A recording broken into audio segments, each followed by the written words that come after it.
started off doing what they used to call the NZCE, and eventually moved into Orion, the network company in the Canterbury area. Then during that time that I was spending with Orion, we ended up building some hydro turbines on the family farm. And from there, they sort of grew to a point that it became full-time growth in that area. Then there was a drop in the electricity market, and we thought we'd get into the retailing sector, putting solar panels on people's property and owning that asset. And the person who owned the property would be buying power from those solar panels. We are tiny. We do know that. Yeah. And we've reached this point now that we've matched our generation and our load, and we needed to take that next big step. Well, it's a big step for us, being a small family-run company. And this is where we've gone ahead with this Wairau Valley solar project. When did you first establish Kea Energy? It's over 10 years. I believe it was 2008, 2009.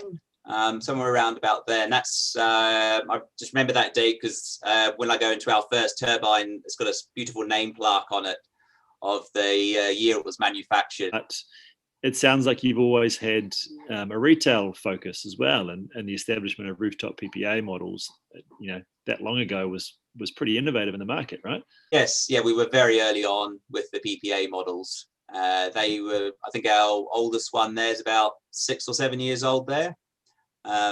Before I think the concept even came to New Zealand. Well, what is it that keeps you going? Why? The increase of the generation and the challenge of doing things I haven't done before. It's just enjoyable seeing just renewable energy just being put into the New Zealand network as well. And the solar, I just love it. It's just peaceful when you're actually there on site and you just see the solar panels not making a noise, and you see the revenue meter spinning around and stuff, and you go, look at this is what we're generating here. Have you been installing in the Pacific Islands as well, Campbell? We've been doing a lot of the contracting for doing pile driving. So we've done countries like Vanuatu and Cook Islands. And they're great projects as well, because you turn up to these sites and you just see these diesel generators just throwing out smoke. And you're there, and the whole island's behind you, and you're building your solar farm there. And when they turn off that generator, it's just music to your ears. Absolutely, or to their ears, they can sleep. Absolutely right. So the Wairau Valley project, tell us all about it. It's the largest grid-connected ground-mounted solar farm in New Zealand. There is the Hillsden area, which is quite a small area. It's next to a pine nut orchard, or in a pine nut orchard, and they make great pine nuts. Pinoli, they were very supportive and saying, yeah, they wanted us to go ahead. So we ended up purchasing 4 hectares off them.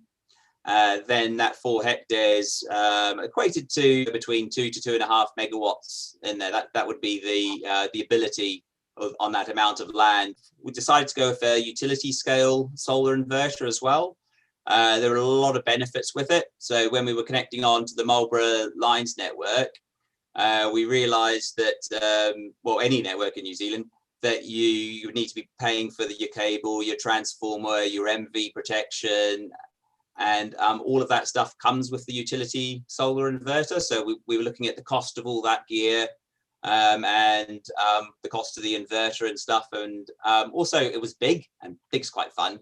We then went ahead with a tracking system we've chosen with bifacial panels, and it's more to just make the most out of that land rather than just putting just a basic mono panel on a fixed amount, a ground mount. Our tracking system runs north-south. So when we're tracking east to west. So we catch the morning sun and we catch the evening sun. So we make the most of the sun when it's rising, which really helps with just catching that peak period. So it does give us power when we actually want it during that more valuable time. So we did have to pay a little bit more for the panels, but from our previous sites down in the Canterbury area, we've found that the bifacial panels, we're just getting that little bit more gain on it. And again, that just makes the land that we're putting the panels on that little bit more efficient as well. Good. And we've also found some other benefits with the tracking system because it's quite a bit higher than a fixed system. The sheep that keep the grass down, they love it. They all sleep under the panels to stay out of the sun. But so I'm curious about, how all these decisions were made, right? How you decided that 2.4 megawatts was the right number, and how you figured out whether or not the grid could entertain that volume of export. The discussions with Marlborough Lines were taken on very early, and one of their requirements was that we needed to do modelling on the network to basically show the effects that our solar farm will have on the network. So we used a company called BOC, an engineering firm, to show the effects of having this big solar inverter plonked onto the network, and the effects that would have on that network. Because that size of the line running down the road, that's our limiting factor at the moment. So we may not reach that 2.2 megawatts, and that's where we're working with Marlborough Lines as we slowly build it up. With the advantage of using this utility scale inverter was it does give us what they call volt-var control.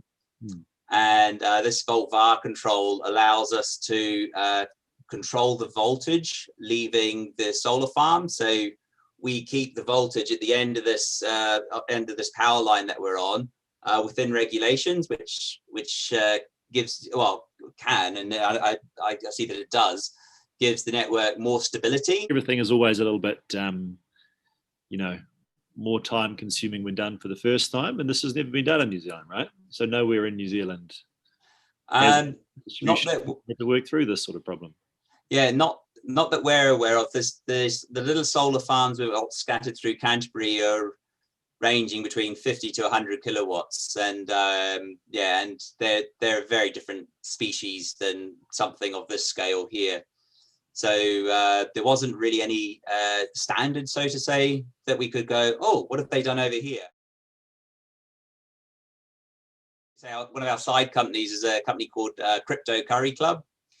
So our electricity, if the market's quite low in electricity, we end up creating or making Bitcoin through a mining process. But that's probably for another day. But what we have done is we've purchased part of the solar farm through Bitcoin. So it was more of us and them sort of just getting familiar with, let's have a look at other options of currencies. Because when we're buying all this gear from Europe, Asia, the States, all around the world, it's quite nice to just have something. I know it sounds silly, but Bitcoin being stable. But we thought we'll just give it a go, and then maybe a bit further down the track, we might use it as a bit more of a constant. In terms of COVID, that didn't seem to affect us that much, which really surprised us because our big central inverter that was built in Spain right during the middle of their COVID thing, and we thought, oh no, this is going to be massive delays and stuff like that. But they delivered it all, and I don't know how, but they pulled through, and they were making ventilating machines as well. During the same time. That was other challenges are when you're pile driving, you never know what you're going to hit under the ground, so you might end up with a pile slightly twisted or something.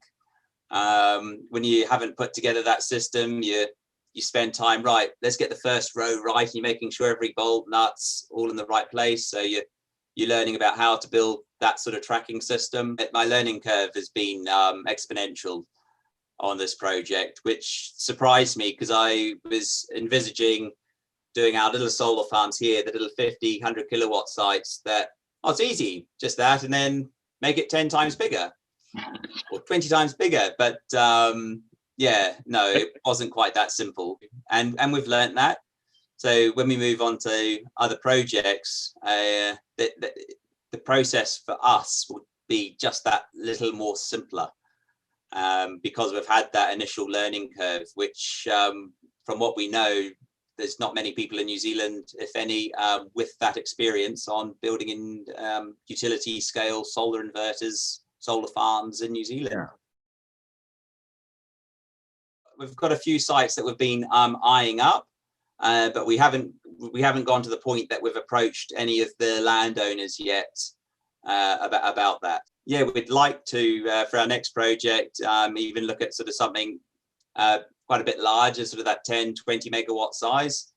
But with that comes finance issues. You've got to try and find the finance to do that, which will be a lot easier for us, because when we're looking for finance, we can say, look, here's some real data. And what really helps with the finance is NZECS. You've got an arrangement in place with BOC Gas, and you've sold some generation certificates to them. That's been a really important process for the development of this new marketplace, the purpose of which, of course, is to help provide additional revenue and support to projects like yours who are forging the way. It's just been a really easy process with NZECS.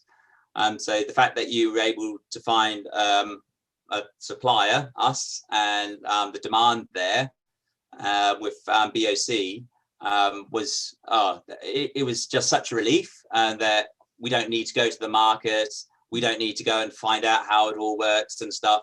So having that third party yourselves, it just made the process flow so much more smoothly.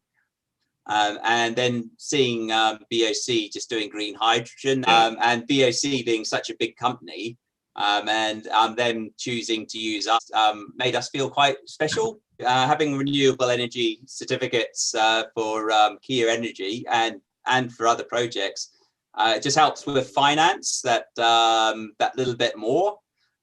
So when you're actually doing budgeting on projects, you have to look at averages of spot markets, have a look at weather data, maybe even wind data if you've got a tracking system. So you're looking at all these attributes, and then when you add little benefits like renewable energy certificates into a solar project, it just, that might be that little bit more that just pushes you over the line to make an investor go, oh, I actually like that. And then help finance that project. And so, yeah, any other project that's looking at doing a solar farm, a wind farm, or a hydro project, and they're like, oh, I'm not too sure if these numbers are going to work. Having a look at renewable energy certificates, it might be just that, might be enough to just take them over the line. But you know, from end to end, the transaction between yourselves and BOC is a perfect example, really, right?